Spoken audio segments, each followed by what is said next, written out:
Okey. Oh, macam mana cerita datang Kuala Lumpur? Saya ni datang pada Kuala Lumpur macam saya sebut awal tadi pada bulan 6 1989 hanya bermodalkan RM100 menumpang rumah kawan-kawan.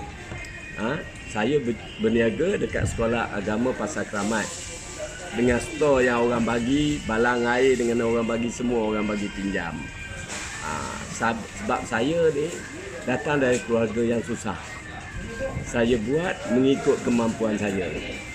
Selepas itu, bila saya ada mampu sikit, saya simpan duit sikit, saya beli motor roda 3 untuk saya berniaga pasar malam dan untuk saya ambil kopok dengan orang lain sebelum ini untuk supply ke kantin-kantin sekolah. Dari situlah saya cuba sikit mengorak langkah, berbelanja secara berhemah. Kita buat mengikut kemampuan kita. Dulu saya berniaga pasar malam. Mula-mula starting memang macam itu. Itu yang sebab kita pun tak kena ada selepas itu berniaga juga dekat pasar Ramadan, dalam pasar Keramat apa semua. Lepas tu saya beli van dan kemudian beli lori dan saya dah boleh mengembangkan perniagaan saya lah masa itu. Pada awalnya saya ambil kopok di Kuala Terengganu sekitar 1990 lah, 1990 hingga 2000. Tapi kerana kos yang terlalu tinggi, kos transport sehingga satu hari 500 hingga 600. Tapi itu yang saya fikir-fikir, kenapa tidak saya mencari satu tempat untuk saya buat dekat KL. Maknanya yang saya sebutkan awalan tadi, saya buat dekat Subanjaya satu lot. Lepas tu pergi ke Bukit Beruntung sehingga sekarang lah. Dan pada awalnya, macam saya sebut ni, saya datang dari keluarga yang susah. Itulah sebenar-benarnya yang memangkis semangat saya perlu berubah. Tidak orang lain tidak boleh mengubah kita selain kita sendiri yang mengubah diri kita. Bagi saya, apa yang pada awalnya apa yang orang cakap tentang kita itu tak penting.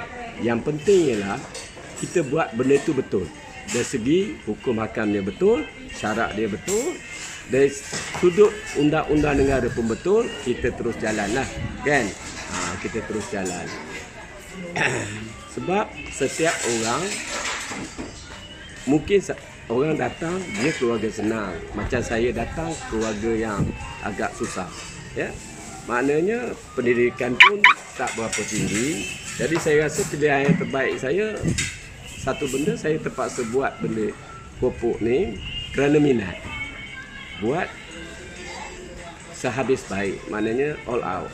Tapi alhamdulillah dengan izin Allah Taala dapatlah apa yang saya capai macam pada hari ini, walaupun tidak sehebat orang lain, tapi alhamdulillah sekurang-kurangnya boleh mengubah kehidupan saya seperti mana orang-orang lain juga. Dan daripada kesusahan itulah saya cuba memberi ruang kepada orang-orang lain yang berminat, yang mungkin pada dahulunya umpama senasib dengan saya, mungkin susah. Itu sebab kita buat secara franchise, ala-ala franchise yang kita rasa kita cuba, kalau memerlukan modal sendiri pun memerlukan modal yang agak minimum.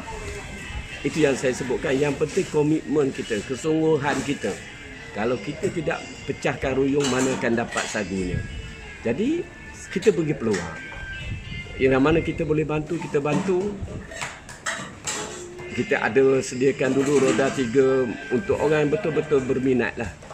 Jadi adalah kawan-kawan kita yang menyahut cabaran, alhamdulillah lah.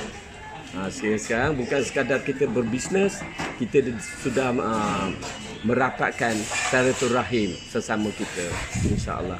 Saya rasa tuan-tuan, puan-puan, saya rasa marilah kita rebut peluang ini bersama-sama.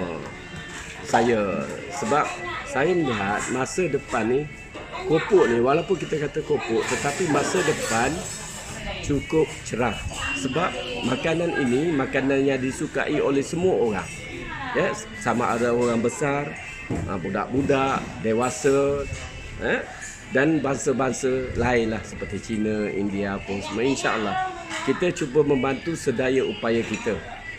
Sama-sama kita tolong, sama-sama membantu, insya-Allah kita akan dapat sesuatu lah yang kita impikan, iaitu menjana pendapatan. Insya-Allah. Itulah saja saya rasa. Assalamualaikum warahmatullahi wabarakatuh.